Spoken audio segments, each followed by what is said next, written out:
Bonjour à tous, bienvenue sur le site boursetechnique.com. J'aimerais faire un récapitulatif de la semaine qui s'est terminée le 6 mai 2016. Regarder un peu ce qui s'est passé au niveau des principaux indices, au niveau aussi, bien entendu, de l'or et de l'argent, où on a eu une montée pas mal spectaculaire cette semaine encore. Depuis le signal d'achat, on constate que il y a beaucoup d'investisseurs qui sont rentrés, investisseurs, excusez, et traders qui sont rentrés dans le marché de l'or, de l'argent, des métaux précieux, aussi un peu aussi on a un peu de force qu'on constate dans les matières premières, soit le fer, le zinc, et ainsi de suite. Mais c'est moins spectaculaire que les secteurs champions en ce moment, qui sont l'or et l'argent. On va aller faire un petit tour aussi au niveau de l'Europe, l'Asie, faire un survol des principaux indices où on n'a pas de changement de direction à long terme, parce qu'on suit les tendances à long terme sur ces indices-là. Donc, on va débuter notre bilan de la semaine. Premièrement, j'aimerais peut-être aller voir avec vous les principaux indices qui se passent au niveau on va le voir à New York. On est encore à la même, dans la même tendance, qui est une tendance à la baisse, même si on avait eu une force d'achat ici, là. On constate que rien ne s'est réellement passé. Est-ce qu'il pourrait y avoir un revirement? Oui. On constate qu'au niveau de l'histogramme de MAC, on cesse de baisser. On a peut-être un espoir de revirement de tendance à long terme, mais il n'y a rien qui est clair. Au niveau du RSI, on est encore en tendance baissière. Au niveau du TRIX, c'est la même chose. Donc, le scénario est le même. On n'entre pas dans le marché. Au niveau, on va aller voir au niveau de, excusez, le Dow Jones, qui est un des indices principaux qu'on suit vraiment de manière précise, parce que ça nous indique un peu la force du marché, parce que c'est un des indices les plus observés. Vous avez le Standard & Poor's, mais il y a aussi l'industriel. Donc, rien ne nous permet non plus de conclure qu'on est retourné à une tendance haussière, quoique les 2 derniers mois, on a eu une force assez spectaculaire de montée. Mais si on regarde ici la tendance globale, il n'y a rien qui nous permet de dire qu'on a un revirement. Et même, on a monté, mais sur des volumes qui étaient quand même vraiment pas impressionnants. Donc, c'est le même scénario. Au niveau de l'histogramme de MAC, oui, ça semble monter comme ça, mais on n'a pas encore de signal d'achat.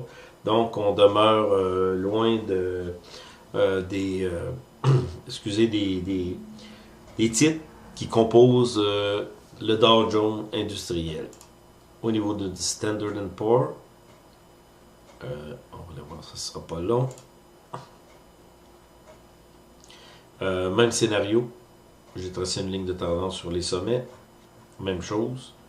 Et même ici, on voit très bien l'indicateur, le RSI, qui continue à sa course vers la baisse. Il n'y a pas de force d'achat, vraiment.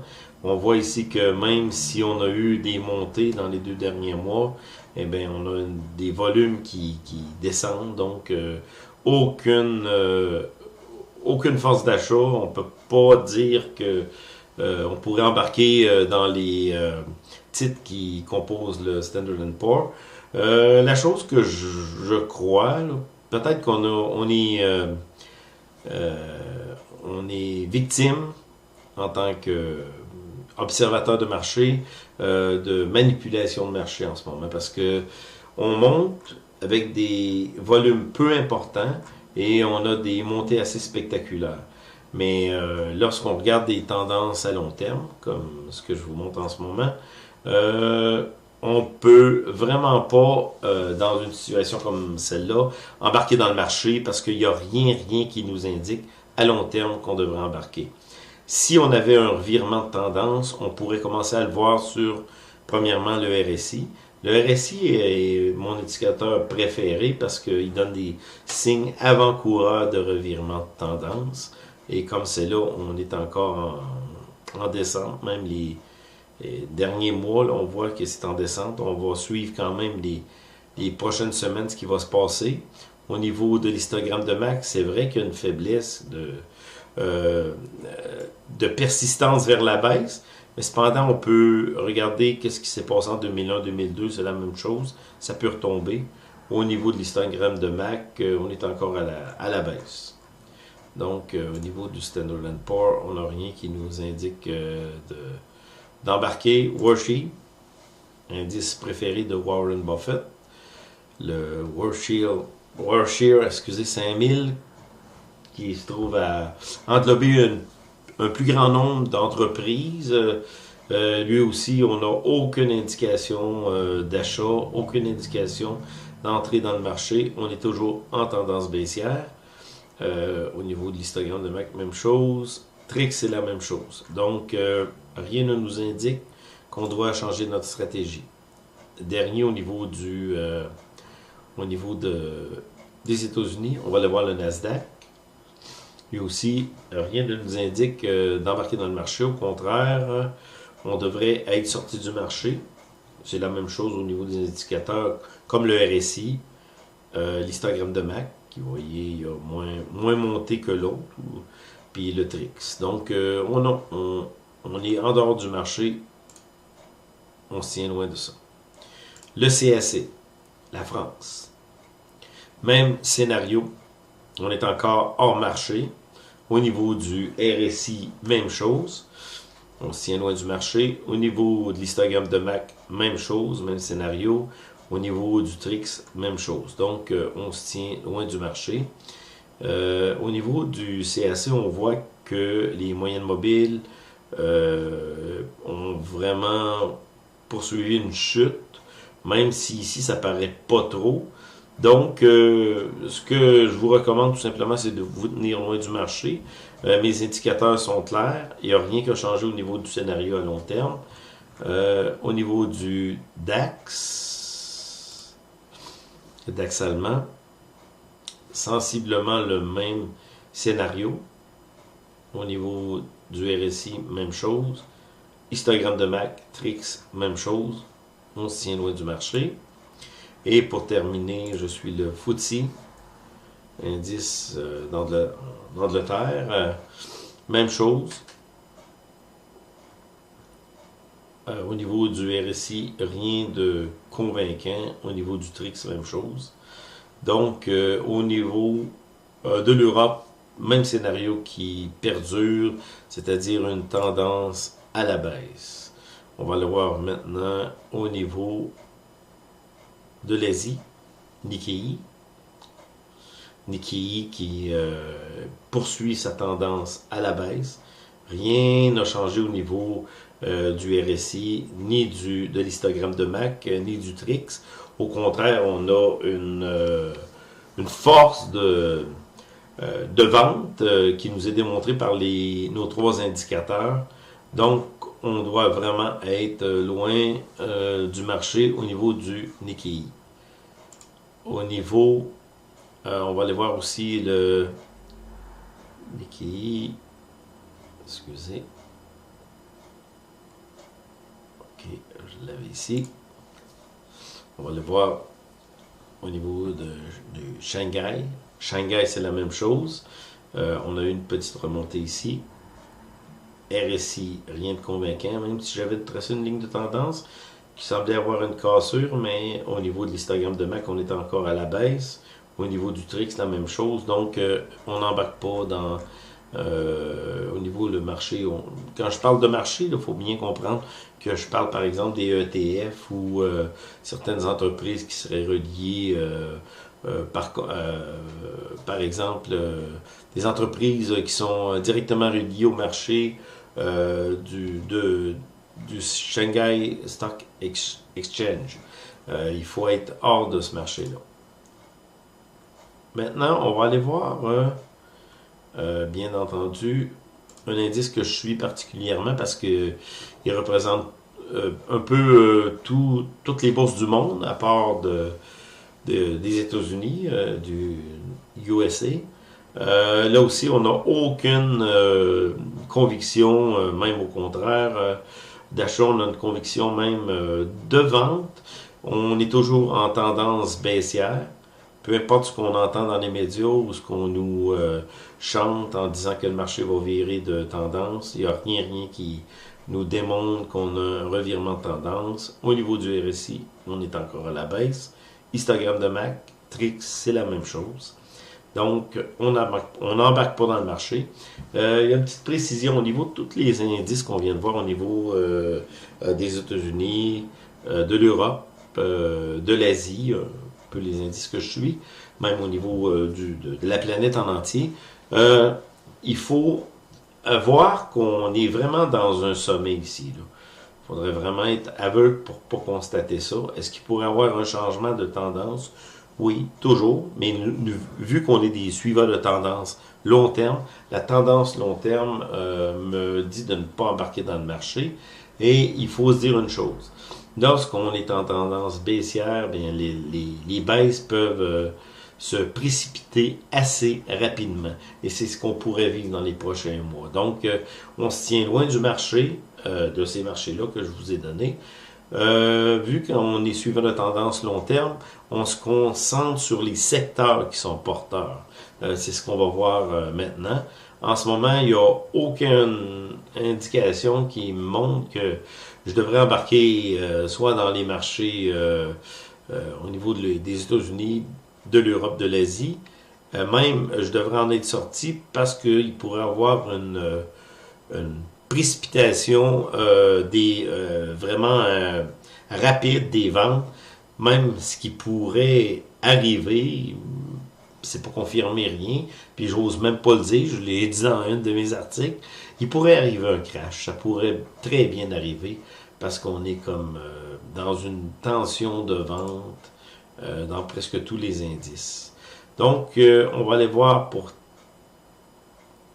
on va aller voir, oui, au niveau des secteurs qui sont porteurs. Comme je vous ai dit, en ce moment, ce qu'on constate, c'est qu'on a beaucoup d'achats au niveau de l'or et de l'argent.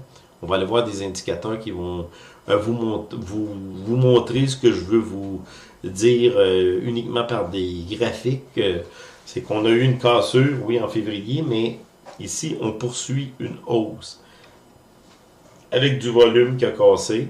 Le RSI a cassé à la hausse. Regardez ici. On a un histogramme de MAC qui est à la hausse. Depuis le mois de février, on devrait être dans le marché d'une manière ou d'une autre, soit par les orifères, soit directement par l'ETF GLD. Il y a beaucoup d'autres ETF au niveau de l'or qui nous donnent la même configuration graphique. Donc, j'aimerais aussi vous montrer... ici, c'est Gold Bug Index, qui se trouve être l'indice principal des orifères, de l'or, si bien dire. C'est la même chose, on a eu un revirement en février, on poursuit une hausse, on a une confirmation au niveau du RSI, de l'histogramme de MAC et du Trix ici, c'est très clair. Et même, on pourrait dire qu'on est dans un début de tendance, parce que de la manière qu'on voit le graphique ici, de la manière qu'on voit sa configuration, on pourrait avoir des surprises assez étonnantes de la poussée des orifères et de l'or. Un autre indice que je vais vous montrer, qui cette fois couvre l'or et l'argent. On a la même configuration, une poussée très très forte qui s'est produite depuis février. On a cassé au niveau du RSI, on est à la hausse. Histogramme de MAC, on est à la hausse. Et le Trix aussi. Donc, on poursuit une montée au niveau de ces indices-là qui sont des très bons indices de détection de tendance dans le marché au niveau des orifères et du marché de l'argent. Maintenant, on va aller à Toronto, qui est un autre indicateur, le Standard & Poor's, mais au niveau de l'or. C'est la même chose. On a une configuration qui est très très semblable. Je n'ai pas tracé ma tendance, mais si je la traçais, vous le voyez très très bien qu'on a cassé ici. 50, ligne de 50, qui est au-dessus. Au niveau de l'histogramme de MAC, c'est la même chose. Au niveau du TRIX, c'est la même chose. Donc, configuration qui est à la hausse. Jusqu'où est-ce qu'on pourrait poursuivre cette hausse? Je ne le sais pas. Honnêtement, j'ai aucune idée. Avec la force d'achat qu'on a eu dans le secteur de l'or et de l'argent également, ça ne me surprendrait pas qu'on dépasse les anciens sommets qu'on a atteints en 2011-2012, 2011 surtout, et puis qu'on pourrait non seulement se rendre à ces sommets-là, mais les dépasser. Ça, ce qui me fait dire ça, c'est la force d'achat. On a beaucoup d'acheteurs qui rentrent dans le marché. Donc, c'est un signal très, très fort de hausse. On va aller voir l'argent aussi. L'argent qui a été un peu retardataire, mais qui maintenant va être le pas, d'une manière un peu plus prudente, mais quand même, on a le volume, on a notre signal de RSI, on a l'histogramme de MAC, le TRIX qui vient de débuter. Donc, on est en voiture pour un bon petit bout au niveau de l'or et de l'argent, au niveau de la montée. C'est ce que je pense. J'irai peut-être pour terminer, vous montrer, parce que je vous ai parlé la corrélation dans une vidéo précédente, corrélation entre le dollar américain et l'or et les métaux aussi, les autres les matières premières. Ici, on voit très bien que le dollar américain, malgré une petite correction à la hausse ici, est en tendance baissière. Tout est à la baisse, il n'y a aucune ambiguïté là-dessus. Au niveau de l'histogramme de MAC, au niveau du TRIX, au niveau de la cassure ici, quand on l'a signalé, on était rendu ici. On n'avait même pas cassé notre petit cône ici. J'avais tracé ce cône-là que je n'ai même pas changé. C'est le même cône que j'avais tracé. J'ai dit si on descend à la baisse, ben on va avoir une baisse qui va perdurer. Et c'est ce qui arrive en ce moment. Et contrairement au dollar américain, on peut voir les autres devises, par exemple le dollar canadien, qui lui, même si on a subi une correction depuis le début du mois, a commencé une tendance haussière. Une longue tendance baissière qui a été cassée ici au niveau du RSI. On voit que l'histogramme de MAC est à la hausse.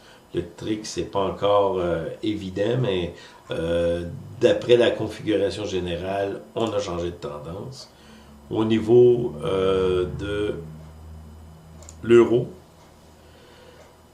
c'est la même chose. On a changé de tendance.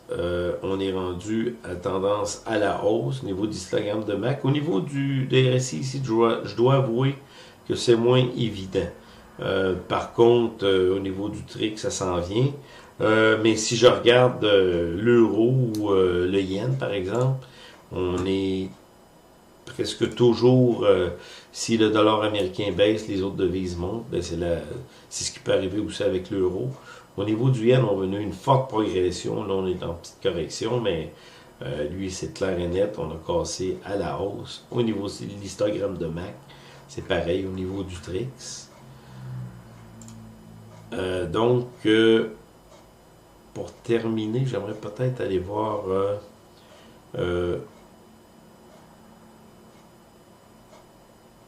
on va aller voir XME. Ça se trouve être un ETF qu'on peut acheter qui représente les métaux et les mines.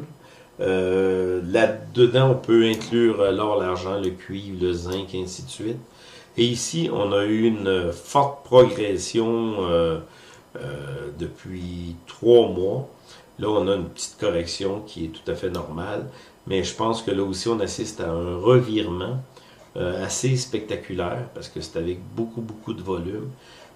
Si je tracerais une ligne sur mes volumes, on a changé de tendance. Beaucoup d'acheteurs sont arrivés ici. Donc, on est en train de changer de tendance. On est en position haussière au niveau de l'histogramme de MAC. Au niveau du TRIX, c'est pas encore arrivé. Donc, on pourrait confortablement acheter cet ETF-là ou de différents métaux, ou différentes minières. Valley, je l'ai constaté, on a eu une correction dernièrement, mais encore là, on a eu un changement de tendance. Donc, à long terme, on pourrait s'installer en Valley, Rio Tinto, BHP, Billiton. On pourrait s'installer confortablement et attendre que le train nous conduise vers de nouveaux sommets. Donc, c'est un peu le bilan de la semaine. On va suivre ce qui va arriver au niveau de cette semaine. L'or qui est près de son 1300 $. On est rendu à... excusez, je vais aller voir ça. On a fermé à 1289. On est près du 1300 $. Et le 1300 $, il ne faut pas oublier que c'est un seuil psychologique. D'après moi, je peux me tromper, mais je pense qu'on va probablement défoncer cette barrière psychologique du 1300 $ dans les prochaines semaines. Et après ça, on pourrait être transporté vers les 1500 $, 1500, 1600 $. Ce serait très possible. Ce qui va impliquer que les orifères, même les autres mines vont être influencées et on pourrait connaître une montée assez spectaculaire dans les prochaines semaines, les prochains mois aussi, au niveau de l'or, de l'argent, des métaux précieux et des autres minières. Donc, on se revoit bientôt. C'était Jean-Claude Larochelle pour boursetechnique.com.